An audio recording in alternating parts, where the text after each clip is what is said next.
ምን እንታዘዝ? ታካሚ ነኝ። ከአንተ ምክር ፈልጌ ነው። እሺ ንገሪኝ። እና እንደ አጋጣሚ የሆነ ልጅ ኢሞ ላይ ተዋወቅም ማለት ነው። ከዛ ኢሞ በኋላ ላይ? ኢሞ ጉሩፕ።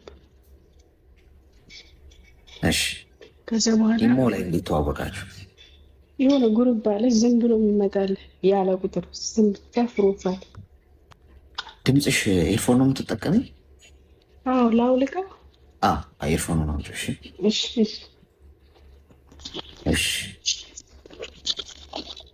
የምን ግሩፕ ነው? አሁንስ ኢሞ ጉሩፕ። ምንድን ነው ኢሞ ጉሩፕ አለ ማለት ነው። ዝም ብሎ ያኔ የሚወያዩት ዝም ብሎ። ከዛ በኋላ አንድ አጋጣሚ አዳረገኝ ማለት ልጁ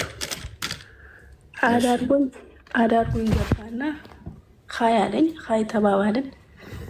ከዛ የት አካባቢ ነሽ? እንደዚህ ያልኩት እሱም አካባቢውን ነገረኝ፣ የሚኖርበት አካባቢ። ከዛ በኋላ ማለት ነው እያወራን በወንድምነት ነው የጀመርነው። ወንድምና እህት፣ ያኔ ወንድሜ እህቴ ብቻ። ከዛ አሁን ላይ ልጁ ሳያው እየተለወጠ መጣ። በወንድምና እህት የጀመርነው ነገር ማለት ነው ባህሪው መለወጥ ጀመረ። ስለ ፍቅር ማውራት ጀመረ። ያኔ ልብ ምናምን ይልካል። እኔ ደግሞ ወንድሜ አይደለ እንዴ ልብ ትልካለህ?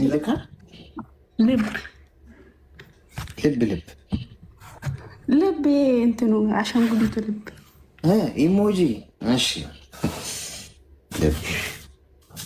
ልብ የሚልክልን እኮ አተን እኮ ነው እኛ እንደዚህ ቆመን የቀረ ነው። እሺ ልብ ተላላቁ ልብ ይልካል ማለት ነው። ከዛ በኋላ እኔ ደግሞ እንትን እያለ እየተቀየርኩ መጣሁ። እንደሱ ስልክ እየወደድኩት መጣሁ ማለት ነው። ልብ ሲልክልሽ ነው ወደድሽ የመጣሽው?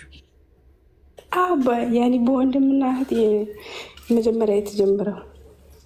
ከዛ በኋላ በቃ ካላወራኝ ይደብረኛል፣ ካልደወለልኝ በቃ ጭንቀት ነው። መች ነው የሚደውልልኝ? መች ነው እንትን ማለት ጀመርኩኝ ማለት ነው። ግራ ገባ። እሱ ካልገባው ላይ ይጨንቀኝ ጀመረ። ከዛ አሁን ላይ ብዙ ማለት ነው ወንድምና እህት ነበርና ስለ ተቀይሯል አለ። ወንድምና እህት አይደለም አሁን ከዚህ በኋላ። ከዛ መጨረሻ ላይ ምን ይለኛል አሁን አለ፣ እኔ የምኖረው እንዲህ ሶማሊያ አካባቢ ነው የምኖረው አለ። አንድ ልጅ አለኝ ፈትቻታለሁ አለ። ሚስት አለኝ ግን ፈትቻታለሁ አለ። መጀመሪያ ግን አልነገረኝም። ያኔ በእህትነት ነው የተጀመረው። በቃ ልቤ የተሰበረ፣ ማውራት አስጠላኝ ከሱ ጋር። ፊት ትክክለኛው ነገር አልተናገረም ነበር።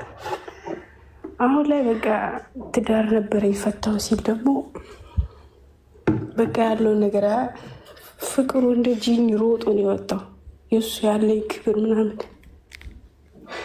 በቃ እሱ ማውራት አስጠላኝ።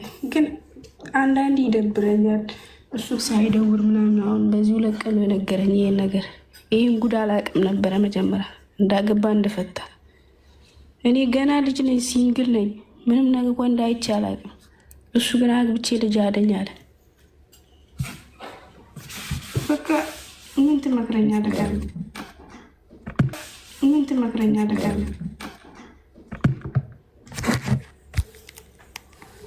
እድሜሽ ምን ያህል? 23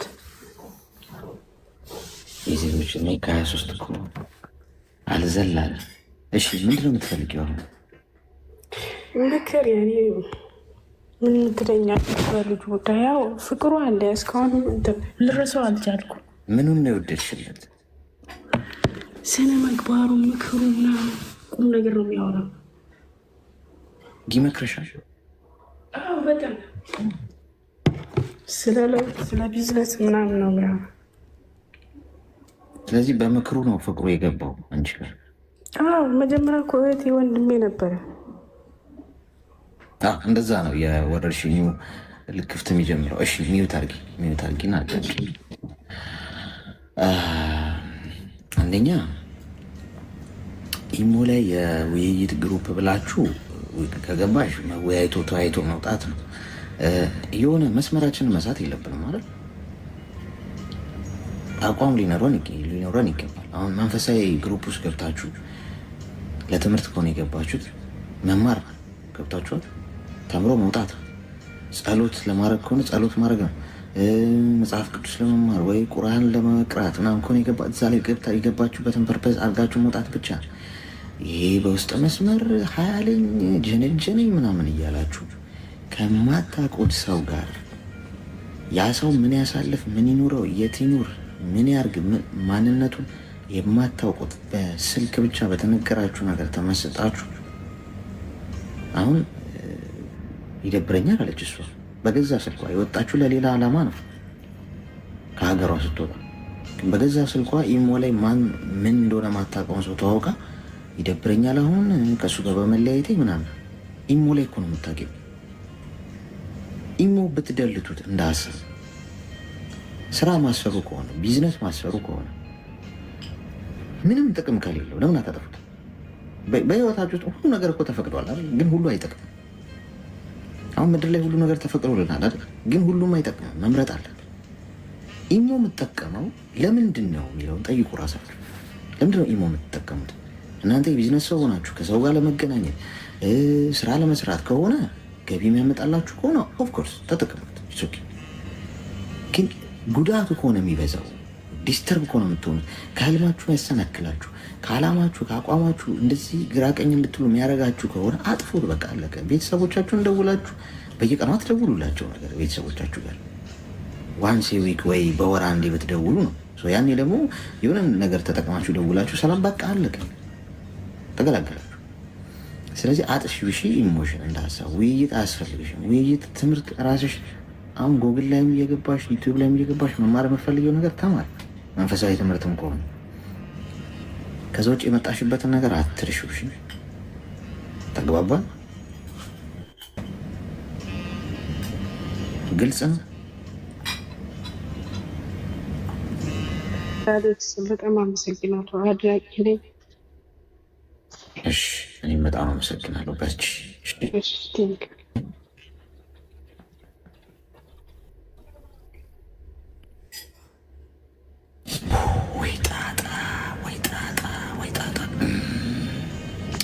እኔ የምለው መርፌውን ስንወጋችሁ ግን በሽታውና መርፌው እየተገባቡ ተላመደ እንዴ? በሽታውና ነው ሳናቅ ቫይረሱን ነው እየወጋን ያለ ነው። ይህ ነገር ቢጣራ እንደ ሀሳብ አጣሪ ኮሚሽን መድበን ሳናውቅ መርፌው ምንድን ነው ውስጡ ያዘለው እየተባባሰ መጣ እኮ ጎበዝ፣ እየተባባሰ ይመጣል። ሄሎ ሄሎ ወድቃለች። ኮማ ክፍል አስገቧት። ኮማ ክፍል ትግባ። የሚወድቁትን ሰዎች ግሉኮስ እየሰጠን እንትን አስገባች። ሰላም አለይኩም። ጤና ይስጥልኝ። እንኳን ደህና መጣሽ። ምን እንታዘዝ? እኔ ፍቅር አልይዘኝ አለ። ፍቅር አልይዘኝ አለ። ፍቅር እንዲይዝሽ ምን አደረግሽ? ለማውራት ሞከር፣ ግን የሆነ ሰው ካወራው በኋላ የሆነ ነገሩ ያስጠላኛል። ከዛ በቃ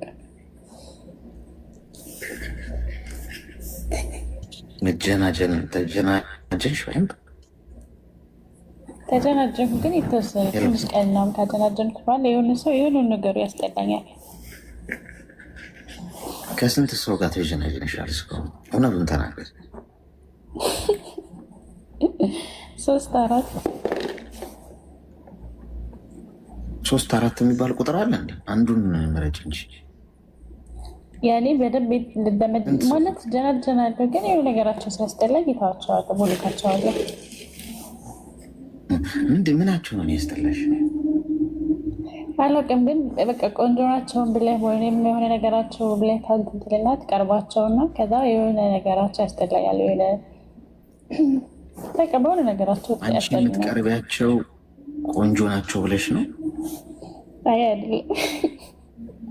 ምንድነው መስፈርትሽ? የሆነ ሰው ፍቅረኛ ሊሆን ብለሽ ለማውራትና ለመቅረብ ምንድነው የምታየው? ቁንጅና ነው? መስፈርቴ ቁንጅናም ይኖረዋል፣ ግን ትክክለኛ መስፈርቴ የሆነ ዓላማ ያለው ልጅ፣ ለድኑ ጠንካራ የሆነ ሙስሊም ማለት ነው።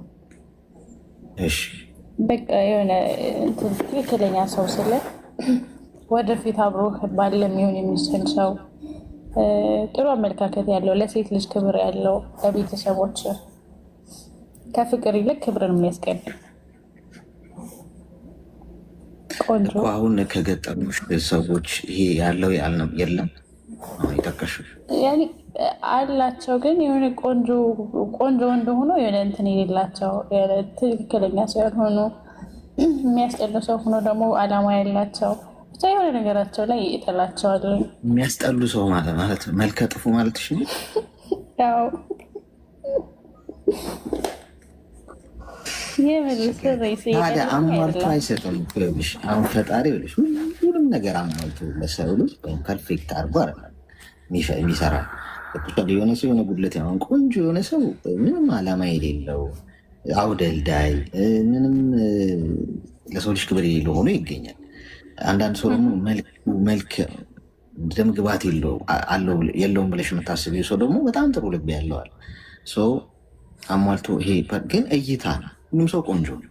ገብቶሽ እንደ እይታችን ነው። እኔ የሆነ ሰው አስቀያሚ የሆነ ሰው ቆንጆ ነው ብለን ማለት አንችልም። ምክንያቱም በፈጣሪ አምሳል የተሰራ በሙሉ ቆንጆ ነው። እኛ እይታችን ገብቶሽ። አሁን አንድ ቻይናዊን ሄደሽ አይተሽ ይህ ምን ምንም አያምር ምናምን ብለሽ በሀገሩ ግን ምን የመሰለ በቃ እንደሱ ያለ ቆንጆ አለ እንዲህ ምናምን የሚባልበት ሰው እኮ አይሻል። እንደየሀገሩ እይታችን የምናይበት መንገድ ነው የሚለያየው እንጂ ሁሉም ሰው ቆንጆ ነው። ገብቶሻል። አሁን አንቺ ምንድን ነው የምትፈልጊው? አላውቅም። አሁን የሆነ ልጅ ጋር እንደዚህ ምናምን አወራን፣ የኮምፒውተር ልጅ ነው ምናምን ነገር።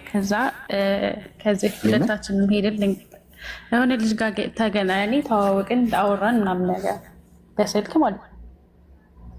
እሺ ከዛ ሀገር ቤተሰብ ሰላም ለማለት እጄ ነበረ ኢትዮጵያ ገባሁኝ። ተገናኘን ምናምን። ስንገናኝ 2 ሰዓት እሱ ጋር መቆየት አልፈለኩም፣ ይሆን አስጠላኝ። እሺ ከዛ ተርኩት ቤተሰብ ያኔ የሄድኩበትን ጉዳይ አሳክቼ ተመልሶ የመጣው ምናምን ነገር በቃ የሆነ ነገራቸው ላይ በቃ ቆንጆ ናቸው፣ ጥሩ ሰው ናቸው ምናምን ብያስብና የሆነ አማርኛ ሁሉ አጠቃቀማቸው ላይ ሁሉ ያስጠሉኛል። አቦልካቸዋለሁ። ታገሺ እንደዚህ ወራ ምናምን ነገር ይሉኛል ቤተሰብ። የሆነ ብቻ የጸባይን ያውቁታል ብዙ ሰው ማለት ነው። እድሜሽ ምን ያለው? 21 እስቲ ሚዩት አድርጊ። ቃሪያ በሚጥሚጣ ሰናፍጭ ጣል ያለበት መርፌ እሱ አለ። እሱን ሰጥሻለሁ። ትንሽ ሊያስነጥስሽ ይችላል። ሚዩት አድርጊ። ሚዩት አድርጊ። አንደኛ 21 ዓመትሽ በሰዓቱ ወንድ ላይ መጀናጀን፣ መጠባበስ፣ መሞዳሞድ ምናምን የምትይበት እድሜ አይደለም። ገና ነሽ። ልብ በ40 ዓመት ገንዘብ በ20 ዓመት ይባላል። አንዳንዴ ገንዘቡን ይሰጠንና በ20 ዓመት ማስተዋል ግን የለም። ሰው ገና ነሽ። በዚህ ጊዜ ትኩረት ማድረግ ያለብሽ ራስሽን ማሻሻል ላይ ገብቶሽ፣ ገንዘብ መያዝ፣ እውቀት፣ ራስሽ መብሰል። ለመብሰል እንዴት ነው ትዳር ወደፊት ሲይዝ ምን አይነት ሚስት መሆን አለብኝ የሚለው መማር ገብቶሻል። በእምነትሽ ደግሞ ገብቶሻል። በእምነትሽ ደግሞ ቁጭ ብለሽ ምን አይነት ሴት መሆን አለብኝ ባሌ እንዲወደኝ እንዲኮራብኝ ምን አይነት ልባ ማስተዋይ ሴት መሆን ይችላለሁ የሚለውን ማጥናት፣ ማንበብ፣ መማር ሲሆንሽ ማለት ነው። 21 ዓመትሽ 25 ዓመት 26 ዓመት ሲሆንሽ እዛ እድሜ ላይ ለትዳርም ዝግጁ የምትሆኝበት ነው። ማቹርን የምትሆኝበት እድሜ ነው። ዝግጁ ነሽ። ገብቶሽ ከብዙ ነገር አንጻር በአይምሮም ዝግጁ ነሽ። በሁሉ ነገር ያን ይደርሳል ትዳሩ። ሁለተኛ ለማግባት ስታስቢ ወይም የትዳር አጋር ስለማግኘት ስታስቢ መራጩን ፈጣሪ ያርጊው። ገብቶሻል። እሱ ያርገው። እድሉን ቅድሚያ ለሱ ስጪ። አንቺ በቁመናው፣ በደረቱ፣ በፀጉሩ፣ በፂሙ፣ በንግግሩ፣ በድምፁ፣ በአይኑ፣ በጥርሱ ብለሽ የመረጥሽው ደህና አድርጎ ቆዳሽን የሚገፍልሽ ሆኖ ይገኛል። ገብቶሻል። እሱ ቅድሚያ እንዲቀድም አርጊ ማለት ነው። አንተ ያልከው ይሆን ብለሽ ከዛ ደግሞ የአንቺ ሀሳብ ይኖራል። አሁን በአንቺ ሀሳብ ውስጥ ስንመጣ አንቺ አሁን ቆንጆ ሆነው ወይ ንግግራቸው አይጠመኝ ምናምን ትያለሽ። ስለ ፍቅር ስታስቢ ፍቅር በከለር፣ በቋንቋ፣ በእምነት በዜግነት በምንም የተገደበ አይደለም። ከማንም ጋር ልትፋቀሪ ትችላለሽ። ጀጅመንት የለውም ማለት ነው። ፍቅር ውስጥ ጀጅ መደራረግ የለውም። አነጋገሯ እኮ አይጥምም፣ አረማመዷ እኮ አይባባልም። ፍቅር ውስጥ ከተፋቀረ ሰው የሆነ ፍቅር ከያዘሽ ማለት ነው ጥፊ ሁላ ደስ ይልሻል። አንተ እንዴት ጥፊ እንዴት ነው ግን የሚያምረው ምናምን ልትይ ትችላለሽ። ገብቶሻል? ምኑም ያምራል። በቃ ላፈቀርሽው ሰው ለወደድሽው ሰው በፍቅር ውስጥ ሁሉም ነገር ፐርፌክት ነው። ገብቶሻል? ለምን ያን ያፈቀርሽው ዝቅ አድርገሽ አታዩ። አረማመዱ፣ አነጋገሩ፣ መልኩ ምናምን አትይ።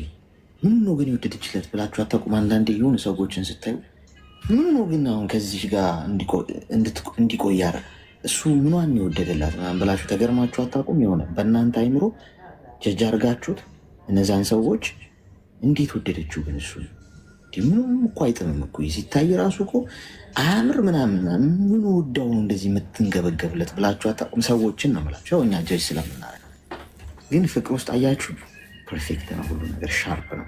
ያፈቀረ ሰው ያፈቀረውን ሰው ስህተት አይደለም የሚያየው፣ ጥሩ ጎኑንና ውበቱ ነው የሚታየው። ስለዚህ እንደዚህ አታርጊ እሺ። ጀጅ እያረግሽ ስለሆነ አናው ፍቅር ያለዘ ሁለተኛ ፍቅር ስላልያዘሽ ነው ጀጅ እያረግሻቸው ያለሽ እነሱ። ተሰብሰቢና አሁን ለጊዜው ፍሬንሽ። እሺ አሌክስ በጣም አመሰግናለሁ። ቴንክ ዩ ባይ። እሺ ባይ። አነጋገሩ ምናምን ብለው ነገር የለም። ሞንጎሊያኛም የምታወራ ከሆነች እኔ ካፈቀርኳት ማለት ነው በምልክት እንግባባለን። ቋንቋውን ሰባበረችው ምናምን አነጋገሯ አይጠን ምናምን አልልም። ፍቅር ነው የምታደርገዋል ሲጥል ሰው እንደዛ ነው። እሷ 21 ዓመቷ ስለሆነ አትፈርዱባት። ገና ነች። ይቅርታ ቅድም